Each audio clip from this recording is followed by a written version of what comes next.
My name is Emily Thompson. I'm 42.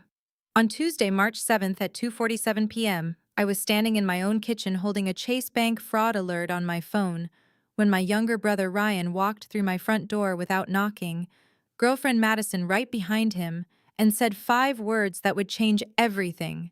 So what? It's family money. I'd just discovered $51,327.81 missing from accounts I'd spent 15 years building. My hands were shaking so hard I could barely hold my phone. Ryan, this isn't family money. This is money I earned, money I saved. You stole from me. He leaned against my granite countertop, the one I'd bought with my first CPA bonus, and actually laughed. Stole? Come on, Em. You got the condo from Mom and Dad's trust. You got the business. I'm just taking my half a little early. Your half? My voice cracked. You don't have a half. I'm the trustee. I let you live in that downtown condo rent-free for 4 years while you found yourself. I gave you a job at my firm that you quit after 3 months.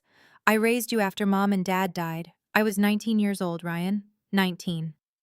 Madison stepped forward, her Gucci bag, the one I'd seen her post on Instagram last week, $2,400, tagged #BossBabes, swinging from her shoulder. Maybe if you weren't so controlling, Emily, he wouldn't have had to go behind your back. You act like you're his mother. I was his mother. The words came out flat. When he was 13 and I was working 2 jobs to keep us from losing the house, when he needed braces, when he wanted to go to college and dropped out after 1 semester with $18,000 in student loans that I paid off. Ryan pushed off the counter. See? This is exactly what I'm talking about. You keep score of everything. It's exhausting. Madison and I are building something real with R&M Enterprises. We needed seed capital. You weren't going to just give it to us. Because R&M Enterprises doesn't exist, Ryan. I checked. It's a shell company you created 3 months ago. You've been transferring money from our joint savings account, the one we opened for emergency house repairs, into your checking, then into this fake business account. $51,327.81. I have every transaction. He went very still. Madison's smile flickered. Then Ryan shrugged, and something about that casual gesture made my face burn so hot I could feel my pulse in my teeth. Then take it from my half of the trust when it pays out. Consider it an advance. Get out of my house. Gladly. He grabbed Madison's hand. Come on, babe. She's never going to see us as anything but charity cases. They walked out. I stood there for 11 minutes and 32 seconds. I know because I watched the clock. Before I finally sat down at my kitchen table and opened the 40-page forensic accounting binder I'd been compiling for the past 6 weeks. Before I go on, if stories about standing up for yourself mean something to you, please hit like and subscribe and tell me in the comments where you're watching from right now and what time is it there. I need to know I'm not alone in this. Let me take you back 23 years to a Sunday afternoon in August. I was 19. Ryan was 13. Our parents had been dead for 4 months. Car accident on Interstate 5, drunk driver, instant. I was standing in the kitchen of the house on Ashford Street, the one with the yellow door Mom had painted herself, trying to figure out how to make spaghetti for 2 on a hot plate because the gas had been shut off. Ryan came in from the backyard. He had dirt on his knees and Mom's gardening gloves on, way too big for his hands. I planted tomatoes, he said, like Mom used to. I remember the exact way the late sun came through the window, gold and dusty. I remember thinking I had $247 in my checking account and the mortgage was due in 5 days and I had no idea what I was doing. But I smiled. That's perfect, Rye. Mom would love that. He looked up at me with those same brown eyes Mom had, and he said, Are you going to leave me too? My throat closed. I knelt down and took his hands, dirt and all. Never. I promise. We're Thompsons. We take care of each other. Always. He believed me. I believed me too. That promise lived in me for 23 years. It survived him dropping out of college. It survived him crashing my car, twice. It survived him stealing $300 from my wallet when he was 21 and swearing he'd pay it back. It survived me giving him a job at my accounting firm and him showing up late for 3 weeks straight before stopping altogether. It survived him asking to live in the downtown condo, the one Mom and Dad bought as a rental property, held in trust, and me saying yes because I thought maybe he just needed stability. What it didn't survive was March 7th at 2:47 p.m. The fraud alert had come through while I was reviewing a client's quarterly taxes. Account ending in 4738 has experienced unusual activity. Click here to review. I'd clicked, and there it was. A transfer for $287.50 to an account I didn't recognize. Then another for $195. Then another for $312. I pulled up 6 months of statements. The pattern was there, hiding in plain sight. Small amounts, never more than $350, always from our joint savings account, the one we'd opened 5 years ago when the house needed a new roof. I'd funded it with $15,000. Ryan had put in $200. Over 6 months, he'd transferred out $28,419.73. I pulled up a year of statements, $42,891.16.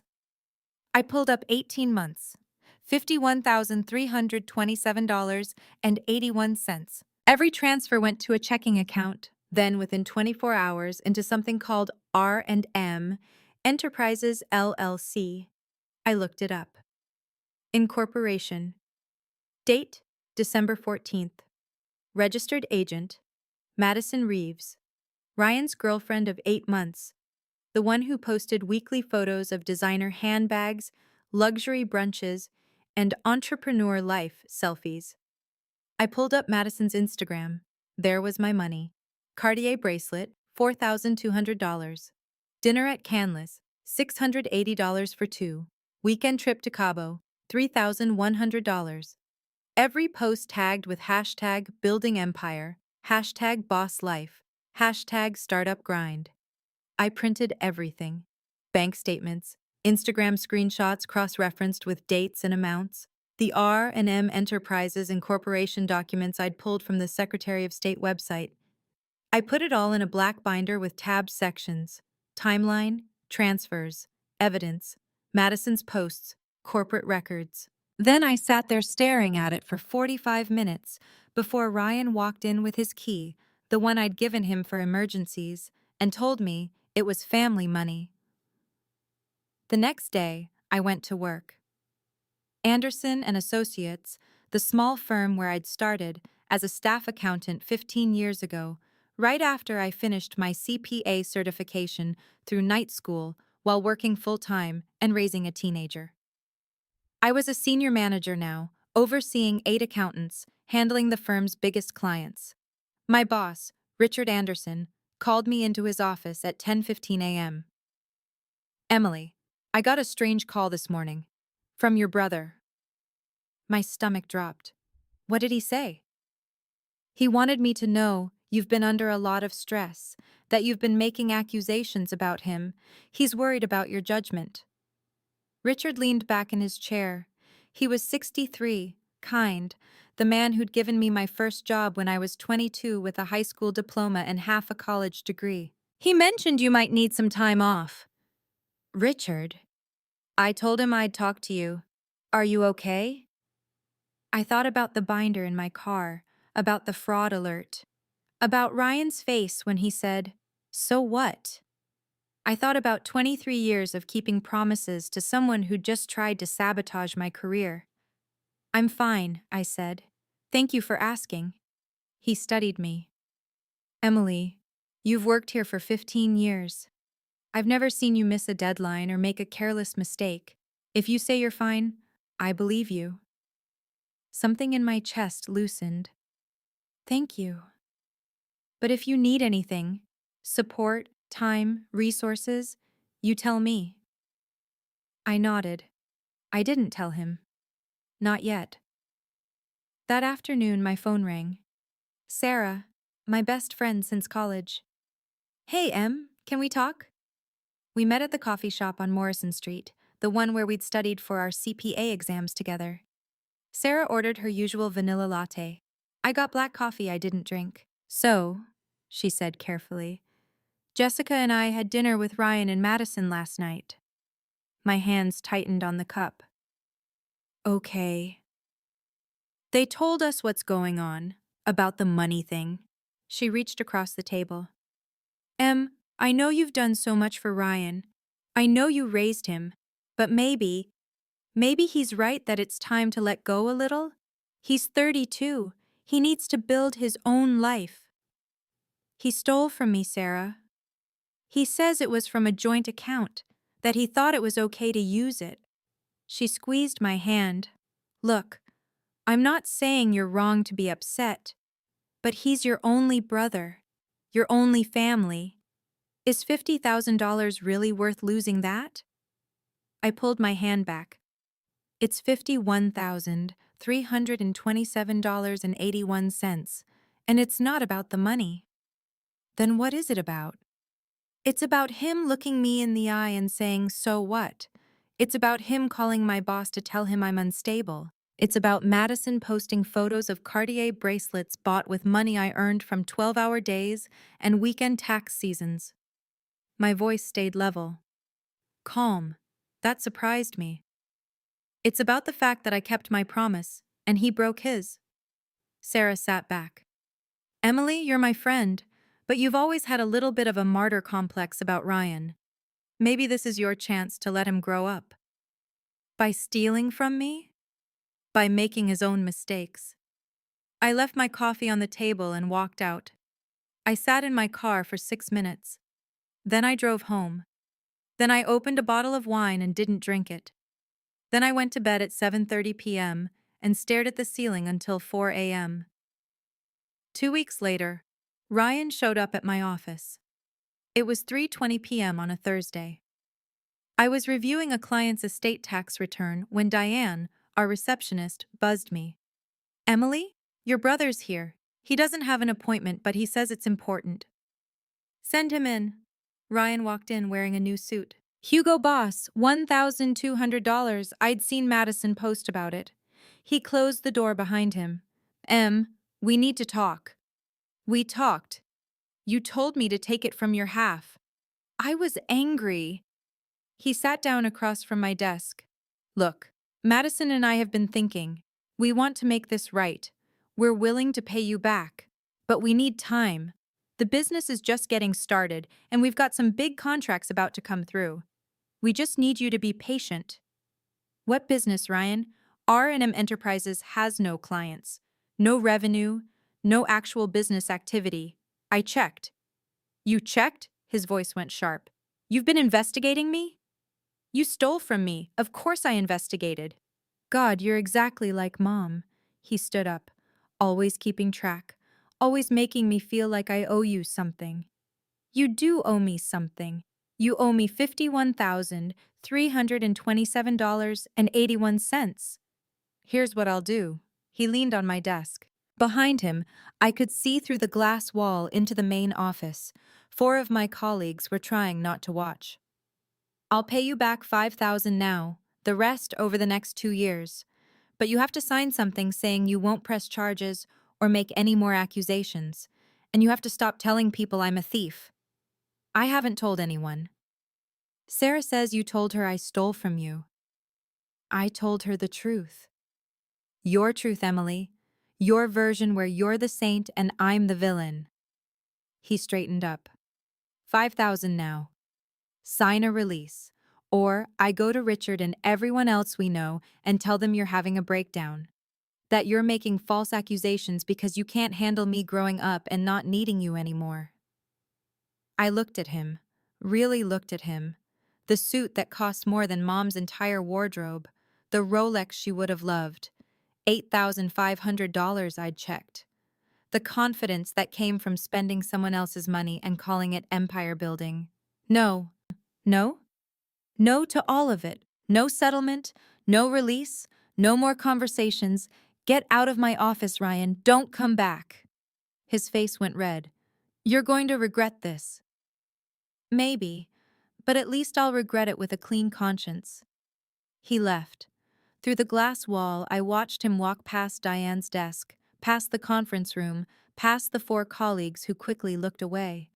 I watched him get into his car. A leased BMW, $627 per month. I'd seen the paperwork when he'd asked me to co-sign, and I'd said no. Diane came in 2 minutes later.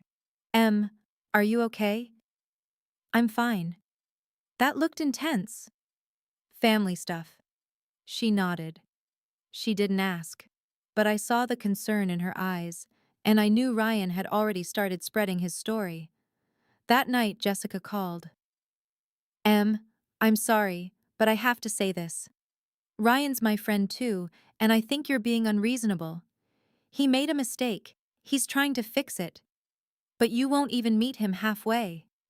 He showed up at my office and tried to blackmail me into signing away my right to report fraud.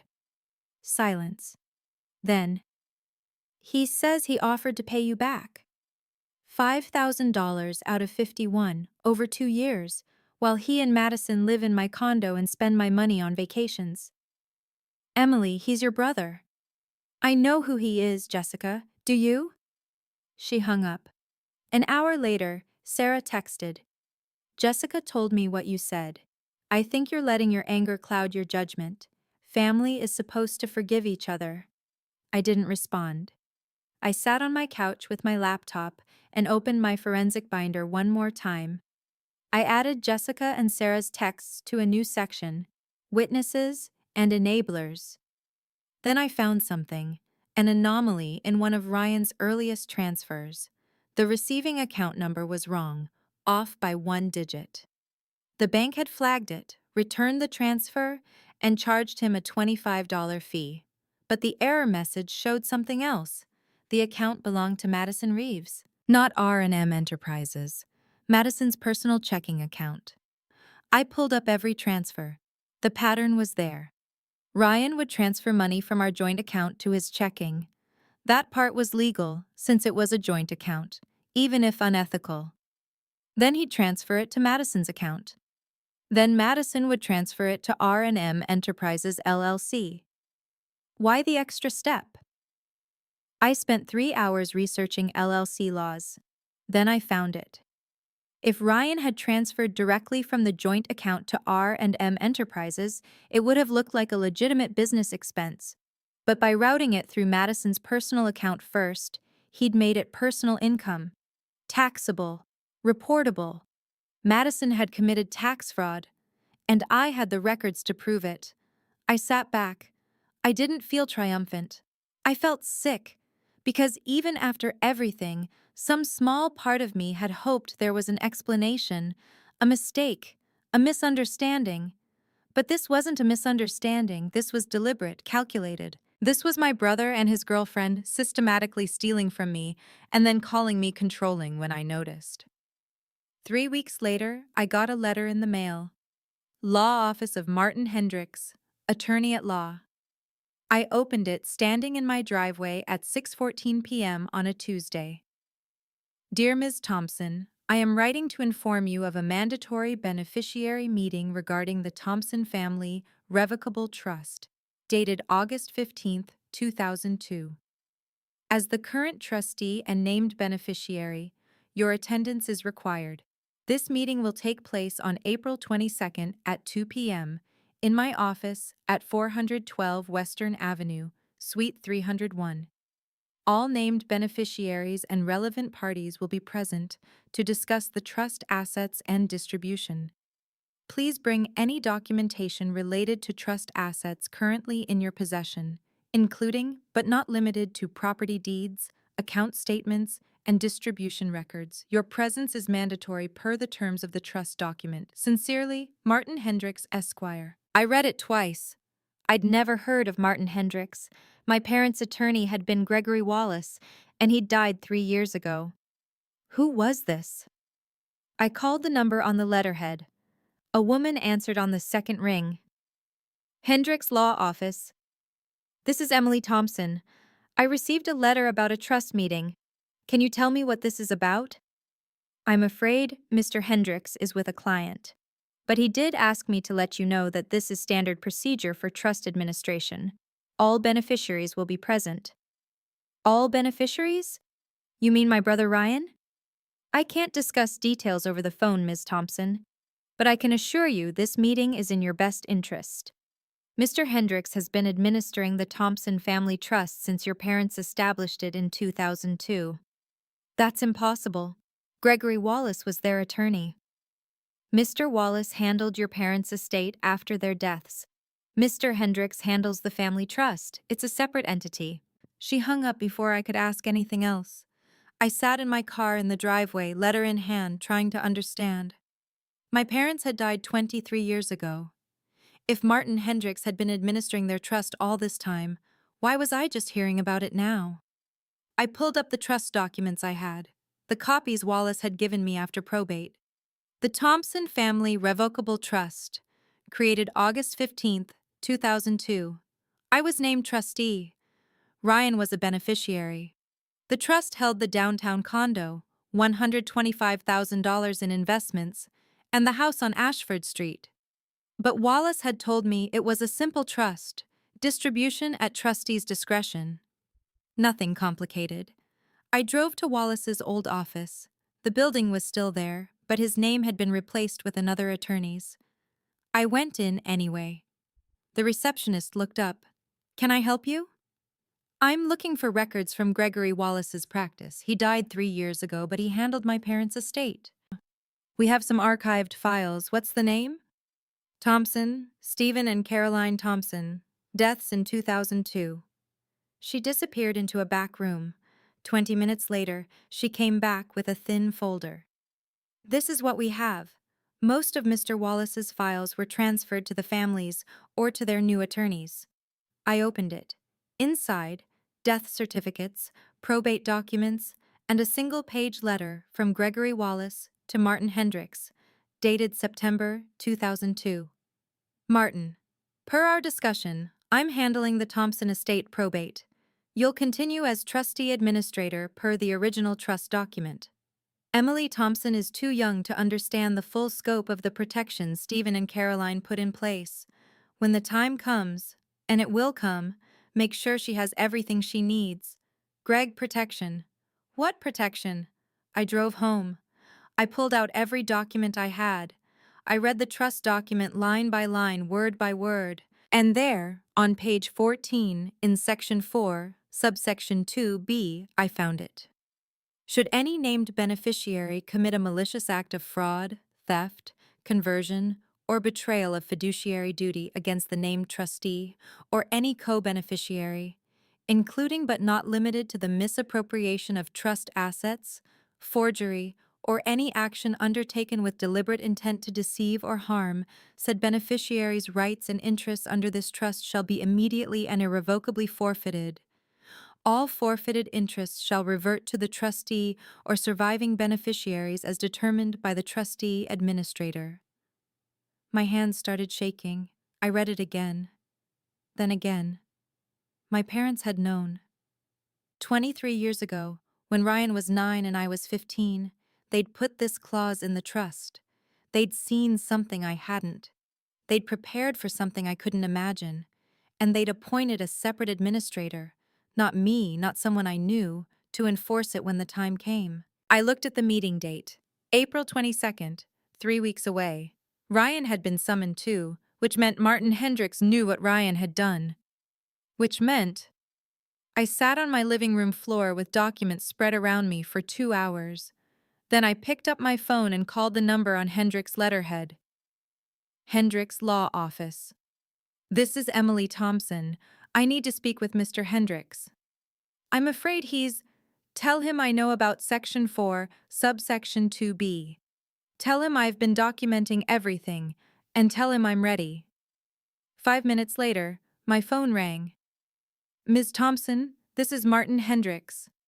His voice was deep, steady. "I've been waiting for your call." On April 22nd, at 1:58 p.m., I walked into Suite 301 at 412 Western Avenue. The reception area was small but professional. Mahogany desk, leather chairs, framed law degrees on the wall. The receptionist smiled. "Ms. Thompson, they're ready for you. Conference room is straight back." I walked down a narrow hallway. My heels clicked on the hardwood. I was wearing my gray suit, the one I wore for difficult client meetings. Professional, calm, unshakable. The conference room door was open. Inside, a long table, 8 chairs, and 5 people. Martin Hendricks sat at the head of the table. He was in his late 60s, gray hair, kind eyes behind wire-rimmed glasses. To his left sat Ryan and Madison. Ryan wore his Hugo Boss suit. Madison had her hair in a sleek ponytail and was scrolling through her phone. To Hendricks's right sat 2 people I didn't know.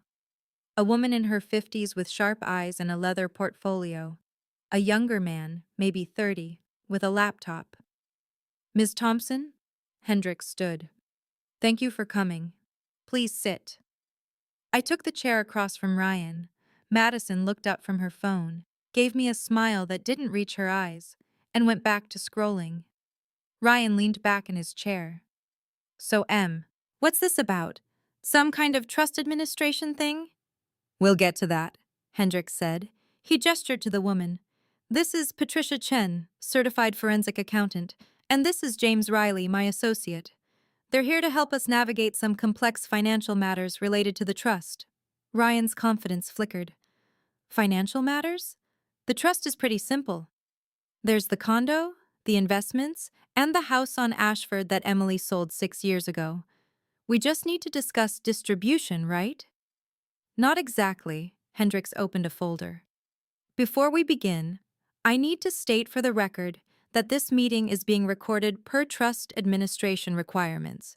Ms. Thompson, as trustee, you have the right to speak first. Would you like to present your documentation?" I pulled out my black binder, all 40 pages. I set it on the table. Madison looked up. "What's that?" "Evidence," I said. Hendricks nodded to Patricia Chen. She opened her laptop, pressed a button, and a projection appeared on the wall behind her. "Bank statements. My statements."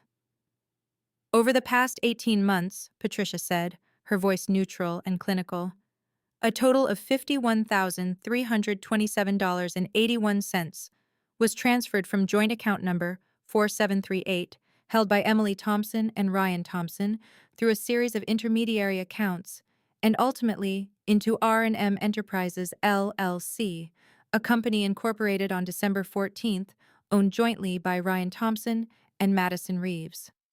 Madison's phone clattered onto the table. "The transfers were structured to avoid detection," Patricia continued. "No single transfer exceeded $350. They occurred on varying days and times.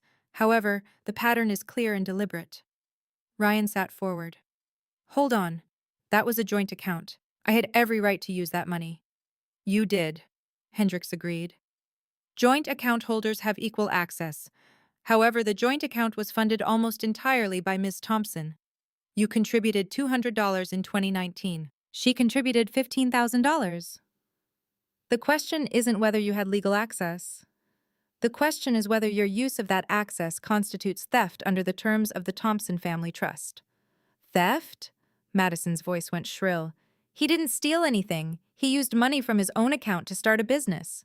"Which brings us to R&M Enterprises." Patricia pressed another button. The screen showed incorporation documents. R&M Enterprises, LLC, was formed on December 14th with no stated business purpose. It has generated no revenue, filed no tax returns, has no employees, no business license, no clients, and no legitimate business activity of any kind. Ryan's face was going red. "We're in the startup phase. These things take time." 18 months?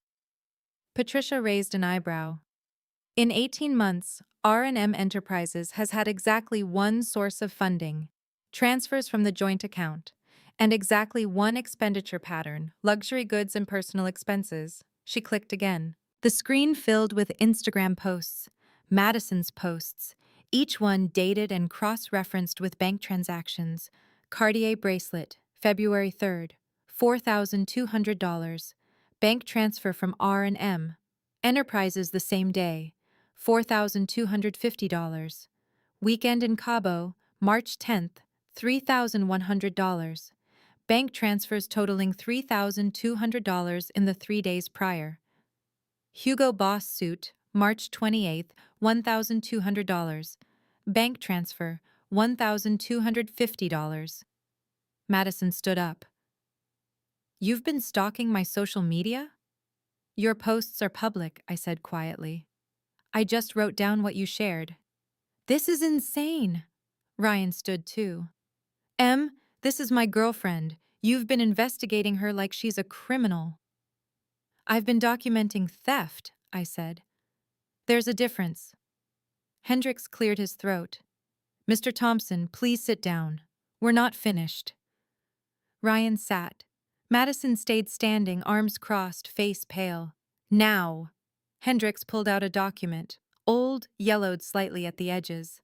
Let's discuss the Thompson Family Revocable Trust, created August 15, 2002 by your parents, Stephen and Caroline Thompson. He slid it across the table. Ryan picked it up. Your parents were very deliberate people, Hendricks continued. They understood that family dynamics can change, that money can corrupt relationships. They understood that one day their children might not treat each other with the love and respect they hoped for. What are you saying? Ryan's voice was tight. I'm saying your parents anticipated this exact scenario, and they prepared for it. Hendricks nodded to James Riley, who pulled up a new document on the screen. Section 4, Subsection 2, B, the Bad Faith Clause. Ryan read it. His lips moved silently. When he finished, he looked up at me. You're not seriously trying to claim I committed fraud. I don't have to claim it. The evidence does. It was a joint account, which you systematically drained to fund a fake business and buy luxury goods while telling me to take it from your half of the trust. My voice stayed level. Calm. That's not a business investment, Ryan. That's theft. I'll pay you back. You offered to pay me back $5,000, 10%, over 2 years, while threatening to tell everyone I'm having a breakdown if I didn't sign a release absolving you of fraud. I looked at Hendricks. I have the text messages, the voicemails, the witnesses who heard him. Patricia Chen cleared her throat. There's one more thing. Ms. Reeves, you may want to sit down for this. Madison sat slowly. The transfers from Mr. Thompson's checking account to R&M Enterprises didn't go directly. They went through your personal checking account first, which means you received the money as personal income, taxable income, which you didn't report on your 2024 tax return. Madison went white. I didn't. That wasn't. We have your tax return, Patricia said. You claimed $32,000 in income from your job at the marketing agency. But you received an additional $51,327.81 in transfers from Mr. Thompson, which you then moved to R&M Enterprises. That's unreported income. That's tax fraud. I didn't know. Madison turned to Ryan. You said it was fine. You said it was business expenses. It is fine, Ryan's voice cracked. This is all being blown out of proportion. This is insane. We're family. Yes, I said. We are, or we were. Hendricks picked up the trust document. Mr. Thompson, your parents loved you, but they were not naive. This clause exists because they foresaw exactly this situation. Your sister raised you. She supported you financially and emotionally for 23 years. She gave you opportunities, paid your debts, and provided you with housing. And you repaid that by stealing from her, lying about it, and attempting to extort her silence. I didn't extort anyone. You told her to sign a release or you'd ruin her reputation. You called her employer to suggest she was mentally unstable. You enlisted your mutual friends to pressure her into dropping the matter. Hendricks' voice was steady, implacable. All of this is documented. All of this constitutes malicious behavior undertaken with deliberate intent to deceive and harm. Ryan stood up. This is bullshit. You're really going to do this? You're going to take everything from me over some money? I'm not taking anything from you, Ryan. You took it from yourself. Madison grabbed her bag. I'm not sitting here for this. Come on, Ryan, we're leaving. Sit down, Ms. Reeves. Hendrix's voice was sharp. If you leave this meeting, you'll be doing so with the knowledge that I am obligated to report tax fraud to the IRS. If you stay, we might find a solution that doesn't involve criminal charges. Madison sat. Here's what's going to happen, Hendrix said. Under Section 4, subsection 2B of the Thompson Family Trust, Ryan Thompson's rights as a beneficiary are hereby forfeited. All assets, properties, and interests that would have passed to him will now revert to Emily Thompson as the remaining beneficiary and trustee. You can't do that! Ryan's voice was nearly a shout. I can. Your parents gave me the authority to enforce this clause at my discretion, and the evidence is irrefutable. Hendrix looked at me. Ms. Thompson, do you wish to pursue criminal charges for the theft and fraud? I looked at Ryan, at his red face, his shaking hands, at Madison next to him, mascara smudged, looking at him like she'd never seen him before. I thought about 23 years, about yellow doors and tomato plants, about a 13-year-old boy asking if I would leave him too, about the promise I'd made and kept for more than 2 decades. No, I said. No criminal charges, but I want every penny returned. Ryan, you have 90 days to return the $51,327.81. If you don't, I will file charges. The evidence is documented, the witnesses are available, and this meeting is recorded. 90 days? Madison turned to Ryan. Where are we supposed to get $50,000 in 90 days? Sell your Cartier bracelet, I said quietly. Return the Gucci bags. Move out of my condo by the end of the month. Get jobs. Make payments. Figure it out the same way I figured out how to raise a teenager at 19. Ryan stared at me. You've really changed, Em. You used to be kind. I'm still kind, I said. That's why you're not in handcuffs right now. Madison stood up. This time, Hendrix didn't stop her. I can't believe I wasted 8 months on you, she said to Ryan. Your sister is right.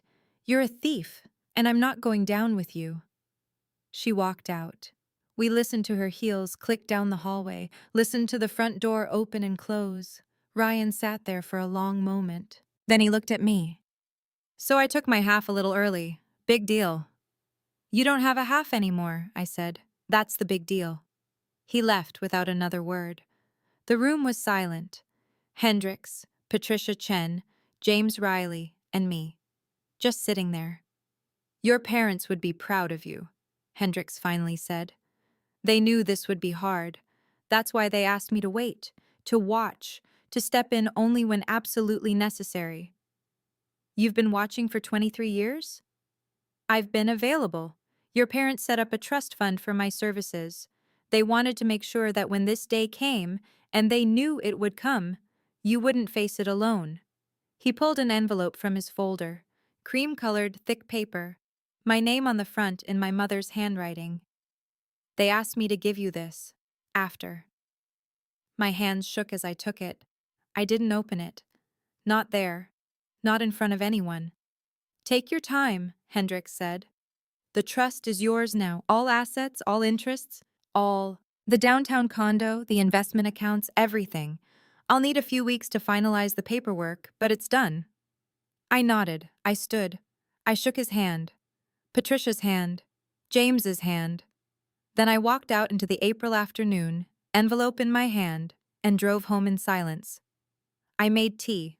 I didn't drink it.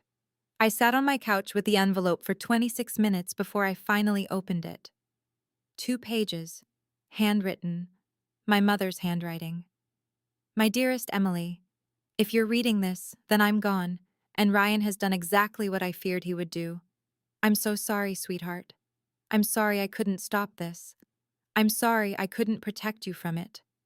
Most of all, I'm sorry that you've had to carry so much alone. Do you remember the summer you were 15? You came home from your first real job at the grocery store and you'd saved $200. You put it in an envelope and handed it to your father and me. For the mortgage, you said. You were 15 years old and you were trying to save our house. I cried that night, not because we needed the money, we didn't, not really, but because I saw then what you would become, the one who carries, the one who fixes, the one who keeps promises even when they cost everything. I saw Ryan too. I saw that he would take and one day, he wouldn't understand why you couldn't give anymore. I saw that he would call it love when he needed something, and betrayal when you finally said no. Your father and I created this trust with Martin Hendricks in 2002, specifically to protect you. We knew you'd try to protect Ryan. We knew you'd give him everything if he asked. So we built in a failsafe. A way to make sure that when he finally went too far, not if, when, there would be consequences. Real consequences. The downtown condo is yours, it always has been. We put it in the trust and told you Ryan could live there because we knew you'd say yes to him living there if we didn't. But it was never his. It was always meant for you. The investment accounts? Yours. We've been adding to them every year since Ryan was born. Your father and I worked with Martin to set up automatic transfers from our estate. 23 years of growth. It's waiting for you. Martin has the full documentation. Trust papers, property deeds, account statements, and something else.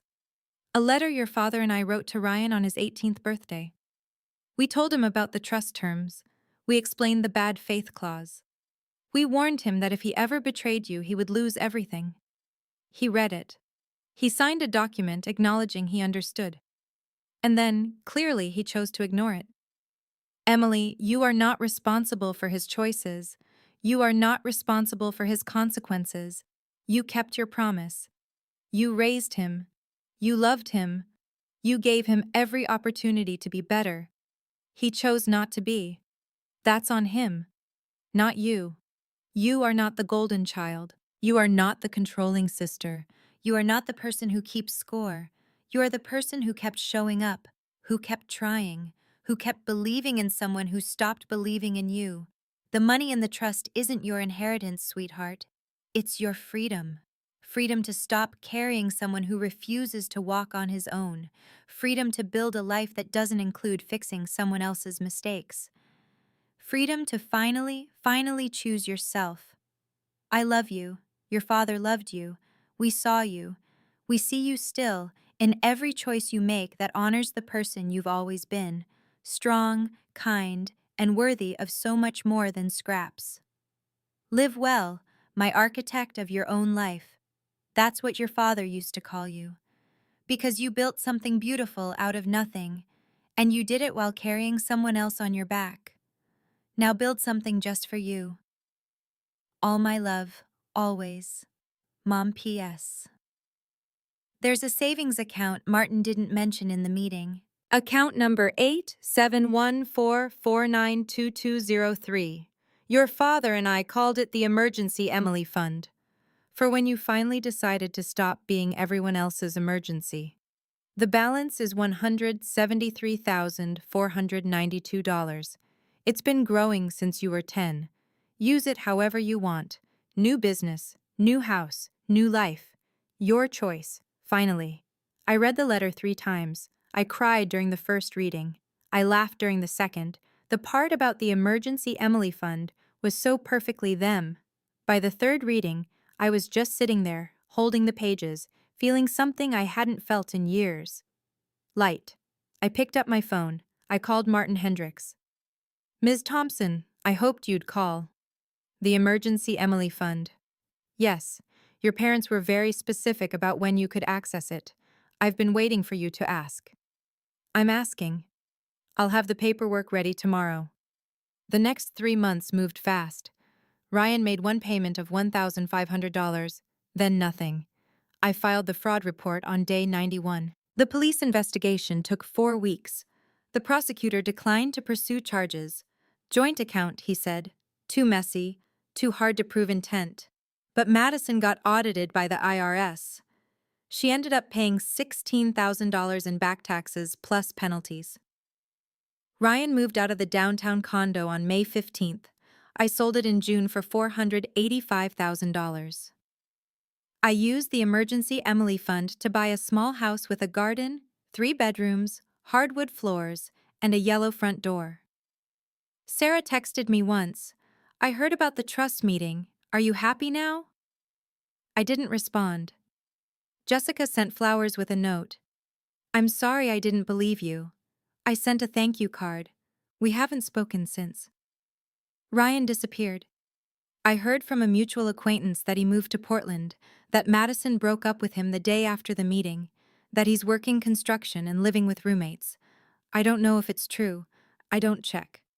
On a Saturday in October, I drove to Evergreen Memorial Gardens, Section C, Row 14. Stephen and Caroline Thompson, together forever. I sat on the grass between their headstones. I brought tulips, Mom's favorite. I told them about the house, about my firm. I'd left Anderson and Associates in June and started my own practice, Thompson Financial Services, about the garden I was planting, tomatoes and herbs and flowers. "I kept my promise," I said out loud. "For 23 years, I kept it. And I think that's enough." The wind moved through the trees. Birds sang. It was just a cemetery on a Saturday morning. But I felt, for the first time since March 7th at 2:47 p.m., like I could breathe all the way down. 6 months after the meeting, I'm sitting in my kitchen. Yellow door behind me. Coffee brewing. I have 3 new clients, including a small nonprofit that needs help restructuring their finances. The work is good, challenging, mine. My phone buzzes, a text from a number I don't recognize. "This is Ryan. I know you probably don't want to hear from me. I just wanted to say I'm sorry. For real this time. I know that doesn't fix anything. But I needed to say it. I read it twice. Then I delete it. Not because I don't forgive him, but because forgiveness doesn't mean letting someone back in who proved they don't know how to stay. If you're watching this, I want you to understand something. Family isn't about blood. It's not about who shares your last name or your parents. Family is about who keeps their promises when it costs them something. It's about who shows up when showing up is hard. It's about who builds you up instead of tearing you down. I spent 23 years trying to be family to someone who saw me as an ATM, as an obstacle, as someone who owed him something just for existing. I was wrong, not about trying, about thinking that trying was enough. Silence isn't peace. Silence is the price you pay to keep someone else comfortable while they disrespect you. I was silent for too long. I let too much slide. I made excuses for behavior I would never tolerate from anyone else, just because we shared parents who loved us both. But love doesn't mean accepting abuse. It doesn't mean funding someone's lifestyle while they call you controlling. It doesn't mean letting someone steal from you and then apologize just enough to keep stealing. Here's what I learned. You don't need anyone's permission to walk away from people who hurt you. Not your family's permission. Not your friend's permission. Not even your own guilt's permission. You just need to decide that you're worth more than the role someone else decided you should play. If you've ever had to walk away from someone who shared your last name to protect your peace, type, "I chose peace," in the comments. Or if you chose to stay and fight for boundaries that forced them to respect you, type, "I stayed and set limits." Both are brave. Both are valid. Both are choosing yourself. And if this story means something to you, check the description for more stories about people who found their courage when it mattered most. Thank you for being here. Thank you for listening. And remember, sometimes the family you build is stronger than the family you're born into.